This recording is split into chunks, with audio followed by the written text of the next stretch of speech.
The new intern, Vivian, reported me for slacking off for the third time. Mr. Hayes said no one is allowed to eat snacks, drink water, or use their phones at their desks.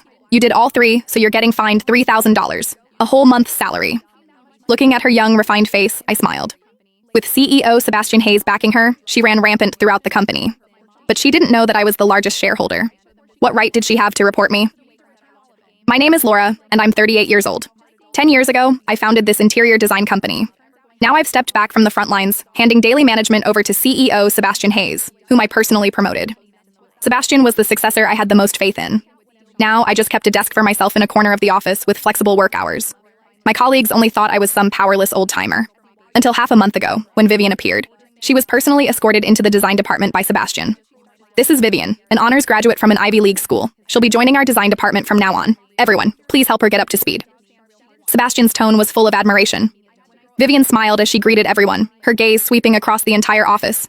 When it finally landed on me, her eyes held scrutiny and contempt. But from her very first day, she didn't act like an intern at all.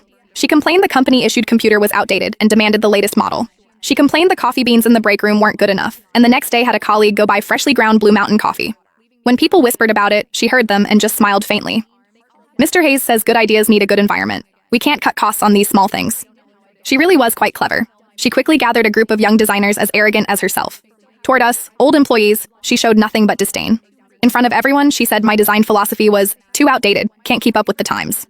She would also, during the director's project review meetings, bluntly point out, the color scheme is too old-fashioned, doesn't fit mainstream aesthetics.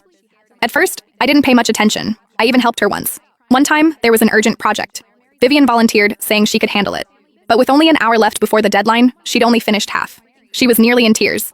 It was me who sent the design proposal to the client at the last moment. She looked at me then, her eyes filled with gratitude and shock. I thought that after this incident, she would at least change her attitude somewhat. I was wrong. The next day, I overheard her conversation with someone else. That Laura is nothing special, just has a bit more experience, that's all. The other person chimed in. Exactly.